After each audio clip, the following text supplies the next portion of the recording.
বিসমিল্লাহির রহমানির রহিম। আসসালামু আলাইকুম।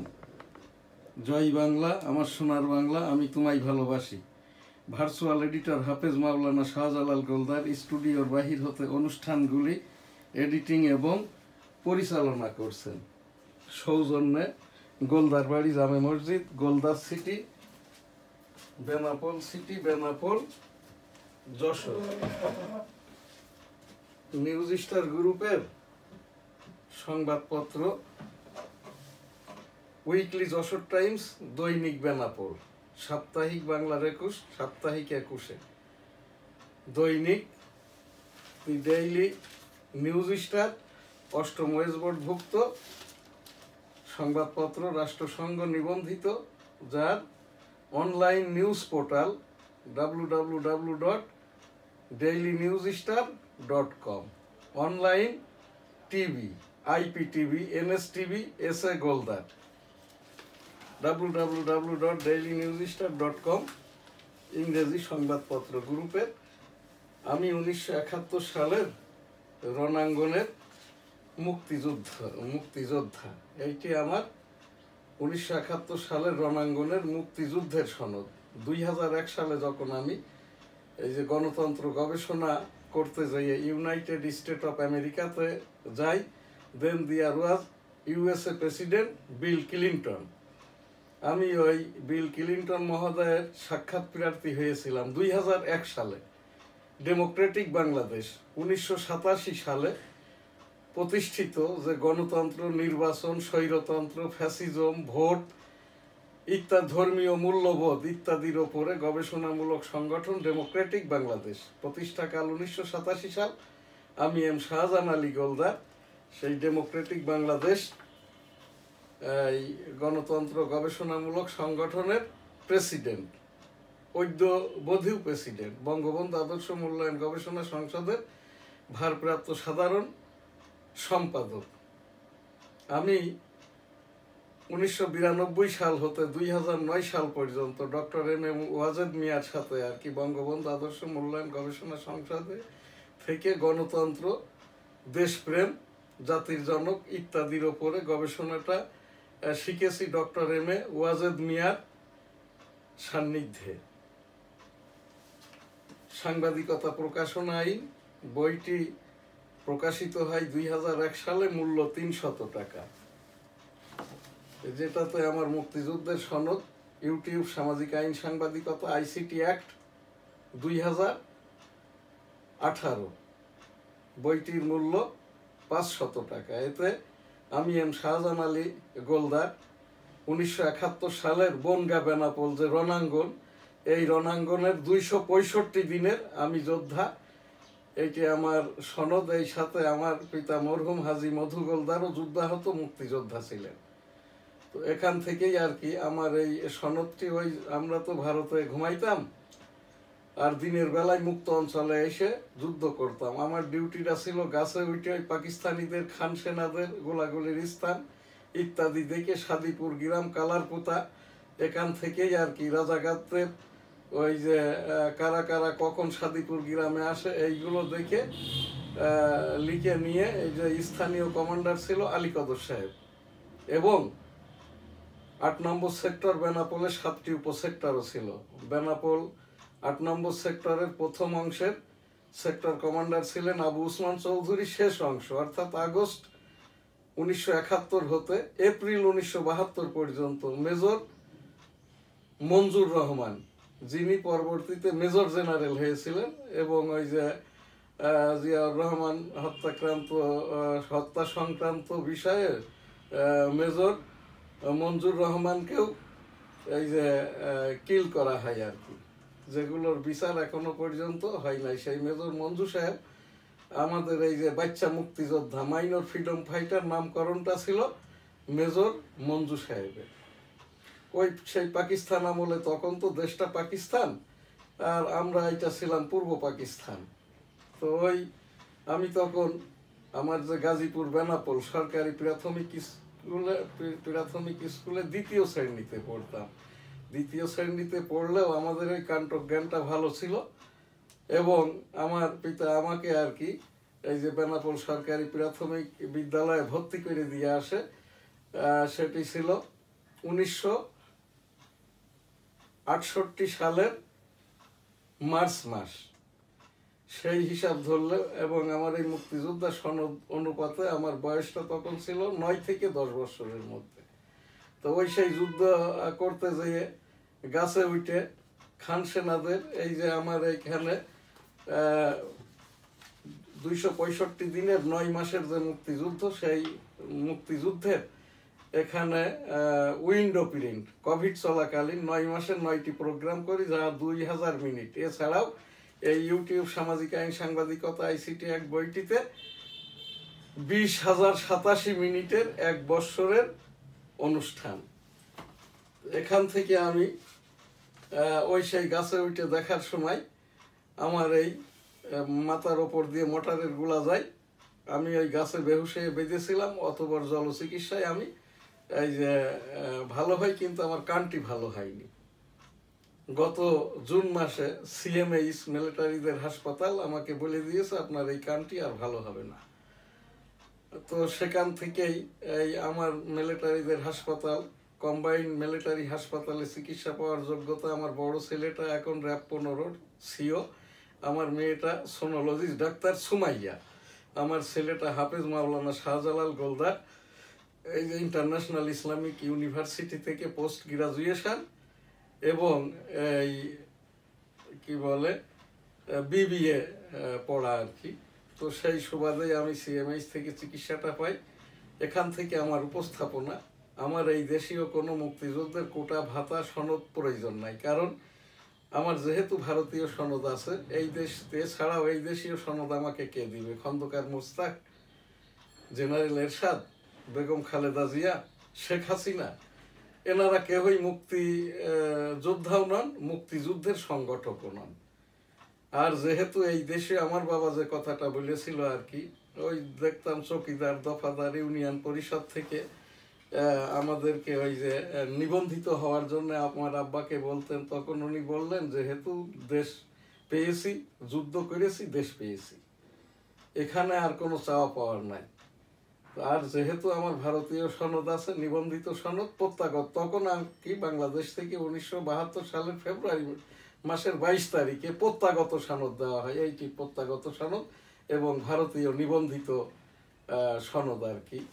তো সেই জয় বাংলা, আমার সোনার বাংলা, আমি তোমায় ভালোবাসি, এখান থেকে আর কি আমি আমার পরিস্থিতিটা হচ্ছে, আমি সেই 1996 সাল থেকে এই পর্যন্ত স্বতন্ত্রভাবে 1996 সালের টেবিল প্রতীক নিয়ে কনস্টিটিউয়েন্সি ন্যাশনাল 85 যশোর 1 হতে আমি নির্বাচন করি, আমার জামানতটা বেঁচে ছিল। অতঃপর 2008, 14, 18, 2024 আমি এই স্বতন্ত্র প্রার্থী হিসাবে নির্বাচন করার চেষ্টা করি, কিন্তু আমার এই যে 1% ভোট না থাকার কারণে এটা করা হয়নি। 2000 সালের ফেব্রুয়ারি মাসে, অর্থাৎ 2023 সালের এপ্রিল মাসে বর্তমান মাননীয় রাষ্ট্রপতি শাহাবুদ্দিন সাহেব নির্বাচিত হন।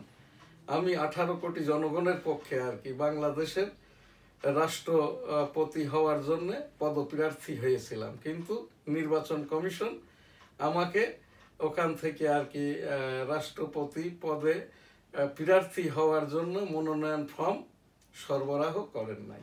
এখান থেকে আমার উপস্থাপনা আবারও যখন আর কি 2028 সালে আর কি রাষ্ট্রপতি নির্বাচন হবে, আমি এই রাষ্ট্রপতি নির্বাচনে 18 কোটি জনগণের পক্ষ থেকে এই যে আমি প্রতিনিধিত্ব করতে চাই এবং এখানে আমি অংশগ্রহণ করব। এছাড়াও বর্তমান আর কি মাননীয় অন্তর্বর্তী সরকার 2024-এর মাননীয় প্রধান উপদেষ্টা বরাবর, সকল উপদেষ্টা বরাবর আমার এখানে উপস্থাপনা আর কি। ইতিমধ্যে আমি এই যে মাননীয় রাষ্ট্রপতি বরাবর মুক্তিযোদ্ধাদের মর্যাদা সেটেলমেন্ট মর্মে আমি আবেদন করেছি, কিন্তু কোনো সুরাহা করে নাই। ইতিমধ্যে যদি বাংলাদেশের এই যে রাষ্ট্রপতির ওপরে কোনো অনাস্থা আসে বা এই রাষ্ট্রপতি বাদ হয়ে যায়, সেক্ষেত্রে আর কি আমি বাংলাদেশের 18 কোটি জনগণের পক্ষ হতে রাষ্ট্রপতি পদের জন্য আবারও পদপ্রার্থী হতে চাই। এখান থেকে আমার একটি উপস্থাপনা, এই যে কুমিল্লাতে একজন মুক্তিযোদ্ধাকে হেনস্থা করা হয়েছে, এটা হচ্ছে অনেক পরের ঘটনা। 7 আগস্ট 2024 আমার এটি বঙ্গবন্ধু স্টুডিও 1991 সাল থেকে ডিজিটালে রূপান্তরিত হয়েছে। বঙ্গবন্ধু ডিজিটাল স্টুডিও 2017 সালে নিউজ স্টার ভবন, যশোর নিবাস, গোলদার সিটি, যেটা গোলদার স্টেটের সম্পত্তি। আমরা ওই বেনাপোল সারসা যশোর এলাকার ভূসম্পত্তির মালিক, ব্রিটিশ কর্তৃক আর কি, যে আমাদের টাইটেলটা এটা ব্রিটিশ কর্তৃক দেওয়া। আমাদেরকে ওই যে 1000 একরের ওপরে ভূসম্পত্তি ব্রিটিশ কেড়ে নেওয়ার পরে শতাধিক একর আমাদেরকে এই যে ভূসম্পত্তিটা দেওয়া হয়, তারই সম্পত্তি আমাদের মূল গ্রাম উপজেলা এবং বেনাপোল আর কি, তারই এই ক্রয় সূত্রে গোলদার স্টেটের সম্পত্তি, এই যে যশোর নিবাস, যেটা গোলদার সিটি, আমি এখান থেকে প্রোগ্রামটা করছি। দি ডেইলি নিউজ স্টার ভবন, যেটার মালিক আমার এই যে আইটি এডিটর হাফেজ মাওলানা শাহজালাল গোলদার, আমার পুত্র আর কি।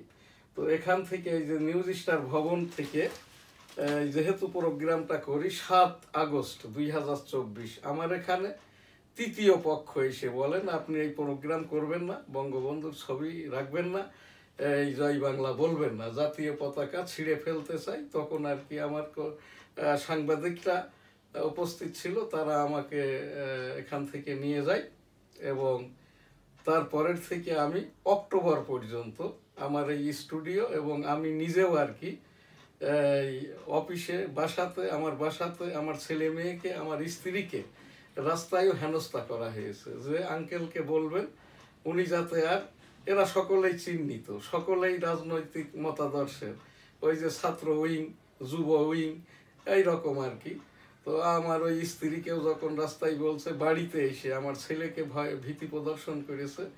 এখানে মজার একটি ব্যাপার হইলো, আমার ছেলে এরা এই যে আলিয়া মাদ্রাসার এই যেটা ফকিরাপুল মেজবাউল উলুম কামিল মাদ্রাসা, এখানকার পক্ষ থেকে ছাত্র জনতার আন্দোলনে যেরকম শরিক হয়েছে, আমার নাতি ছেলে সুলাইমান, ওই যে শনির আখড়ার বড় যে মাদ্রাসা, এদের পক্ষ থেকে হেফাজতি হুজুরের মামুনুল হকের ছাত্র উইং এর সাথে এরা কিন্তু ছাত্র জনতার আন্দোলনে যুক্ত। আমি এম শাহজাহান আলী গোলদার 10টি প্রোগ্রাম করেছি। এই ব্যক্তি ফ্যাসিস্ট শেখ হাসিনা, ওই যে হাসান মাহমুদ, উবাইদুল কাদের, এরপরে হচ্ছে এই আনিসুল হক, এই রকমটা নিয়ে, তারপরে এই যে জুনায়েদ আহমেদ পলক, এদের উপরে আমার এখান থেকে আর কি আমি প্রোগ্রাম করেছি। যাই হোক আর কি, এরপরে তো মহল্লার লোকজন এবং এখানকার বর্ষিয়ান নেতা মির্জা আব্বাস সাহেবের নলেজে যাওয়ার পরে এখানকার মির্জা আব্বাস সাহেবের সহযোগিতায় আমাকে আর কি এই বাড়িটা আমরা এখানে খরিদ করা 1992-তে আর কি। তো এরপরের থেকে তো আমি এক রকমের ইয়েতাই ছিলাম। অতঃপর অক্টোবর মাসে যখন মাননীয় প্রধান উপদেষ্টা ডক্টর মোহাম্মদ ইউনূস মহোদয় তার জাতীয় ভাষণে বললেন, যার যা কিছু বলার আছে লিখিত আকারে বলেন, তখন আমি লিখিত জানাই। এই যে যদি তখন থেকে কথাটা শোনা হইতো আর কি, তাহলে এই গত সপ্তাহে জামাত ইসলামের এই যে আরামবাগ ইউনিটের যে সভাপতি আব্দুল হামিদ, আমার এই বাড়ির 7 তলা হতে আর কি জামাত সমর্থিত, ওই যে নওগাঁতে বাড়ি আমার ভাড়াটিয়া, সেই ভাড়াটিয়ার ওই মেয়েটা, তার বাবা এবং এই জামাত ইসলামের আরামবাগস্থ যে ইউনিটের সভাপতি আব্দুল হামিদ, এই মেয়েটাকে অর্থাৎ নুরুজ্জামানের স্ত্রীকে এখান থেকে অপহরণ করে নিয়ে যায় এবং নুরুজ্জামান এখনো পর্যন্ত এইটা কোনো সিনে নাই। আমি এই যে মতিঝিল থানা বরাবর আমার এই বাড়ি হতে যে আব্দুল হামিদ গং একটি মেয়েকে নিয়ে গেছে আর কি, এইটা আমি এই একটা মতিঝিল থানায় সাধারণ অন্তর্ভুক্তি করেছি আর কি। তো সেই জায়গায় আমার যে উপস্থাপনা, আমি ডক্টর মোহাম্মদ ইউনূস মহোদয়ের কাছে আমি একটা আবেদন করলাম। আমরা এই যে এইটা আমার মুক্তিযুদ্ধের সনদ, 1971 সালে রণাঙ্গনে মুক্তিযুদ্ধ করেছি। আমার এই বাম কানটা নষ্ট, এখনো নষ্ট, আমি শুনি না। তো ওই যে মুক্তিযোদ্ধাদের আমাকে সহজে হেনস্থা করা হচ্ছে, এটা কুমিল্লার এটা দেখা গেছে, আমারটাও দেখা গেছে, মতিঝিল থানাতে রিপোর্ট আছে এবং স্থানীয় লোক সকলেই জানে কে কার কথা শোনে। এখন যিনি স্বরাষ্ট্র উপদেষ্টা হয়েছেন এই যে জাহাঙ্গীর আলম সাহেব, ইনার কথাবার্তা এই মুক্তিযোদ্ধাদের জন্য, মুক্তিযোদ্ধাদের ওপরে একেবারেই খুবই সিলি এবং খুবই মানে মস্কারা টাইপের কথা বলেন। আর জাহাঙ্গীর আলম সাহেবের অধিকাংশ কথাটাই তার হয়তো বয়সজনিত কারণে বা ভোকালি অস্পষ্টতার কারণে, এটা আমাকে বলেছেন।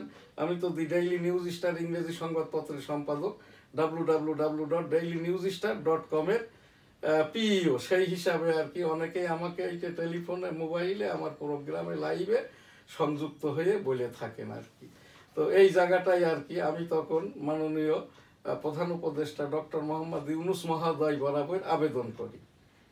আমি এবং আমরা যারা মুক্তিযুদ্ধ করেছি 1971 সালের মুক্তিযুদ্ধের রণাঙ্গন, 1971 সালের মুক্তিযুদ্ধ, 1971 সালের মুক্তিযুদ্ধের সমন্বয়ক father of the nation Bangabandhu Sheikh Mujibur Rahman, মুক্তিযুদ্ধের এক অংশের ঘোষক মেজর থেকে জেনারেল জিয়াউর রহমান, এবং আমরা যারা মুক্তিযুদ্ধ করেছি মুক্তিযোদ্ধাদের মর্যাদার সেটেলমেন্ট প্রত্যাশা করছি, কমিশন করে হোক বা মাননীয় প্রধান উপদেষ্টা নির্বাহী আদেশে হোক।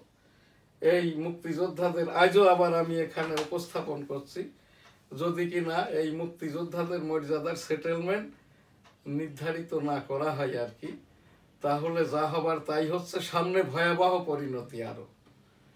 আর জামাত ইসলাম এখানে কিন্তু খেপেছে। আমাদের একটি ভুল প্রচার আছে যে জামাত ইসলাম আওয়ামী লীগ দেশদ্রোহী এই বিদেশের, কিন্তু না, জামাত ইসলাম তাদের সঠিক জায়গায় আছে, সঠিক রাজনীতিটাই করছে। জামাত ইসলাম তৎকালীন পাকিস্তান রাষ্ট্রের একটি রাজনৈতিক সংগঠন, যে সংগঠনের এখন কেন্দ্রীয় হেডকোয়ার্টার পাকিস্তান। জামাতে ইসলাম আর কি পাকিস্তান হেডকোয়ার্টার ভিত্তিকে যে পাকিস্তানের রাজনীতিটা করে। তো যে কারণে ওই 1971 সালে 7ম নৌবহর পাঠিয়েছিল ইউনাইটেড স্টেট অফ আমেরিকা এই পাকিস্তানের পক্ষে, বাংলাদেশের মুক্তিযোদ্ধাদের, ভারতীয় যারা আমাদের সহযোগিতা করেছে তাদের বিরুদ্ধে। যে কারণে আর কি সেই আমেরিকার সহযোগী বা সহযোগিতায় আর কি এই দেশটা তো শেষ পর্যন্ত আর রক্ষা করতে পারে নাই পাকিস্তানিদের পক্ষে। দেশ স্বাধীন হয় মুক্তিযোদ্ধাদের, নিরস্ত্র নিবস্ত্র মুক্তিযোদ্ধাদের এই যে কৌশলগত যুদ্ধের কারণে আর কি। তো সেখান থেকে সেই জামাতে ইসলাম আর কি এখনো তাদের রাজনীতিটাই করছে, অর্থাৎ পাকিস্তান ভিত্তিক। যেমন আমাদের দেশের কমিউনিস্ট পার্টিগুলো, এরা করে কমিউনিস্ট পার্টি, কিন্তু তাদের রাজনৈতিক সংগঠনের নাম বাংলাদেশের কমিউনিস্ট পার্টি, বাংলাদেশের বিপ্লবী কমিউনিস্ট পার্টি, বাংলাদেশের ওয়ার্কার্স পার্টি। এর কেউই কিন্তু গণতান্ত্রিক না। এখন ছাত্ররা যে সকল সংগঠন করছে তারা ওই রকম বলছে সকল জনগণের জন্য, ছাত্রদের কর্তৃক প্রতিষ্ঠিত এই যে রাজনৈতিক সংগঠন, গণতন্ত্রের জন্য না কিন্তু। অথচ আমি 1987 সাল থেকে এই গণতন্ত্রের জন্য, ভোটাভুটির জন্য, ধর্মীয় মূল্যবোধের জন্য, রাজনীতির জন্য আমি এই ক্যাম্পেইনটা করে যাচ্ছি। আমি ঢাকা বিশ্ববিদ্যালয় কর্তৃক রাষ্ট্রবিজ্ঞানের ওপর পোস্ট গ্রাজুয়েশন করা, আইনশাস্ত্রটা পাশ করা, দেশ বিদেশে বহু জায়গায় গিয়েছি এই যে প্রোগ্রাম করার জন্য, রাজনীতি শেখার জন্য, লেকচার দেওয়ার জন্য। আমি এখন ইন্টারন্যাশনাল ভাবে ইসলামিক লেকচারটা দিয়ে থাকি। তো সেই জায়গায় আমার যে এই উপস্থাপনা, এই জামাতে ইসলামী যে কাজটা করছে তাদের জায়গায় তারা সঠিক আছে। তারা ওই সেই পাকিস্তানেরই একটা উইং হিসেবে বাংলাদেশের রাজনীতিটা করছে। এদেশের জনগণ তাদেরকে ভোট দিবে কি দিবে না, তারা কিভাবে ভোট করবে কি করবে না, কোন জোটে করবে, এখানটায় আমার বিষয় নাই। তো যেহেতু জামাতে ইসলামকে যদি মানুষ ভোট দেয় এদেশের, আমিও তাই চাই। যেহেতু জামায়াতে ইসলামী পাকিস্তানের পক্ষে ছিল, রাজাকাররা পাকিস্তানি ওই যে সরকার কর্তৃক নিযুক্ত সৈনিক, আল বদর আল শামস পিস কমিটি, অর্থাৎ পাকিস্তানি রাষ্ট্রপতি কর্তৃক নির্বাচিত তারা এইরকম সোশ্যাল পলিটিক্যাল নেতা ছিল আর কি। তো এই জায়গাটায় তাদের বিচার যেহেতু হয়ে গেছে, ওই রাজাকারদের তালিকা দিয়ে দিলে এটাও সঠিক কাজটা হবে। সেই রকমটা ভাবে এই যে শহীদদের তালিকা যেমন দেওয়া হচ্ছে, শহীদ করেছে যারা এবং যারা আওয়ামী আমলে আর কি আওয়ামী লীগ কর্তৃক পুলিশ কর্তৃক খুন হয়েছে, যদি তাদের তালিকা না দেওয়া হয় আর কি, তাহলে কিন্তু এর কোনোটাই শেষ পর্যন্ত আইনগতভাবে ভিত্তি পাবে না, কারণ প্রমাণের দায়িত্ব বাদীর। তো সেই জায়গাটাই আর কি আমি আবারও উপস্থাপন করছি, যদি না কিনা কোনো কমিশন করে বা মাননীয় প্রধান বিচারপতির বেঞ্চ হতে আর কি একটা নির্বাহী আদেশ প্রদান না করা হয় যে মুক্তিযোদ্ধারাই এ দেশের শ্রেষ্ঠ সন্তান, তাদের কোনো কোটা ভাতা ইত্যাদি আমার কোনো প্রয়োজন নাই, কিন্তু ওই ভারতের মতো করে যারা ব্রিটিশ বিরোধী আন্দোলন করেছে তাদের বাড়ি বাড়িতে আর কি নেম বোর্ড আছে, তাদেরকে মর্যাদাটা দেওয়া হয়। আমিও ওই রকম সে কমিশন করে হোক বা নির্বাহী আদেশে হোক আর কি, আমরা যারা মুক্তিযুদ্ধ করেছি 1971 মুক্তিযুদ্ধ মুক্তিযোদ্ধাদের মর্যাদা সেটেলমেন্ট আবারও প্রত্যাশা করছি, যে বিষয়ে আমি অক্টোবর মাসে মাননীয় প্রধান উপদেষ্টা ডক্টর মোহাম্মদ ইউনূস মহোদয় বরাবর আবেদনও করেছি আর কি। তো আজ আমি সেই আবারও আর কি 1971 সালের রণাঙ্গনের মুক্তিযোদ্ধাদের মর্যাদা সেটেলমেন্ট প্রত্যাশা করছি। জয় বাংলা, আমার সোনার বাংলা, আমি তোমায় ভালোবাসি। লাব্বাইক আল্লাহুম্মা লাব্বাইক, লাব্বাইক লা শারীকা লাকা লাব্বাইক, ইন্নাল হামদা ওয়ান নি'মাতা লাকা আল মুলক লা শারীকা লাক। রব্বুল আলামিন পাক পরওয়ারদিগার বিশ্বের সকল মানুষকে একবার করে হজ উমরা করার তৌফিক দান করুন, আমিন। এই যে এখানটায় আমি একটু বলে রাখি, ছাত্র জনতা সরকার 2024-এ ইত্তেফাকের একটি রিপোর্ট দেখলাম, আপনার নভেম্বর পর্যন্ত মারা গেছে বিভিন্নভাবে 1000 জন খুন হয়েছে, এবং এই ডিসেম্বর মাসের 24 তারিখ পর্যন্ত 64 জন। এদেরও একটি তালিকা প্রয়োজন। কারা মেরেছে এটা আমার প্রয়োজন নাই, যদি কারা মারা গেছে, এটা কি খুন, এটা কি স্বাভাবিক মৃত্যু, না এটা মেরে ফেলা হয়েছে, যখনই এদের তালিকায় আনা হবে তখনই কিন্তু এটার একটা আপনার তাদেরও মর্যাদা দেওয়া হবে এবং আসল রহস্য উদ্ঘাটন করা সম্ভব হবে, কারণ প্রমাণের দায়িত্ব বাদীর। অর্থাৎ এই যে রাষ্ট্র যখন এটাকে নির্ধারণ করবে যে ডিসেম্বর 24 পর্যন্ত 1064 জন বিভিন্নভাবে বিচ্ছিন্নভাবে খুন হয়েছে বা মারা গেছে, তখনই আর কি এদের পরিস্থিতি খোঁজ করতে গেলে কারা মেরেছে, কি ঘটনা ঘটেছে এটাও পাওয়া যাবে। আর সকল ক্ষেত্রেই আইনশাস্ত্রে যেটা পড়েছে, প্রমাণের দায়িত্ব বাদীর, অর্থাৎ এ দায়িত্ব রাষ্ট্রের। তো এখানটাই আর কি আমি এই আজকের প্রোগ্রাম এখানেই শেষ করছি। জয় বাংলা, আমার সোনার বাংলা, আমি তোমায় ভালোবাসি। এখন যে প্রোগ্রাম ওই যে ফিলিস্তিন ইসরায়েল, ইতিমধ্যে তো 45,000, আর অন্যান্য লেবানন, ইয়ামেন, এই সিরিয়া, এতে আরও প্রায় 5,000, 50,000, 250,000 মানুষ বেঞ্জামিন নেতানিয়াহু মেরে সাফ করে দিয়েছে। 1.5 লক্ষের কাছাকাছি আহত অবস্থায় কাতরাচ্ছে, যাদের ওই সেই গাজা উপত্যকা দখল করে নিয়ে বেঞ্জামিন নেতানিয়াহু বসতি স্থাপন করেছে ইহুদিদের। পানি নাই, হাসপাতাল নাই, ঔষধ নাই, খাদ্য নাই, আশ্রয় নাই, এইভাবেই আর কি এই যে নারী, শিশু এবং এই ফিলিস্তিনিরা দিনাতিপাত করছে। আস্তাগফিরুল্লাহ রাব্বিহিম মিন কুল্লি যামবি ওয়া তুবু ইলাইহি ওয়া লা হাওলা ওয়া লা কুওয়াতা ইল্লা বিল্লাহিল আলিয়্যিল আযীম। রাব্বুল আলামিন পাক পরওয়ারদিগার বিশ্বের সকল মানুষকে একবার করে হজ উমরা করার তৌফিক দান করুন, আমিন। এই যে ফিলিস্তিনিদের মেরে সাফ করে ফেলতেছে আর কি এই বেঞ্জামিন নেতানিয়াহু, অর্থাৎ ইহুদিদের যে একমাত্রই রাষ্ট্র ইসরায়েল, এই ইহুদিদের পরামর্শে বেঞ্জামিন নেতানিয়াহু, রাব্বুল আলামিন এই খুন বন্ধ করুন, এই যারা মৃত্যুবরণ করেছে জান্নাত দান করুন, আমিন।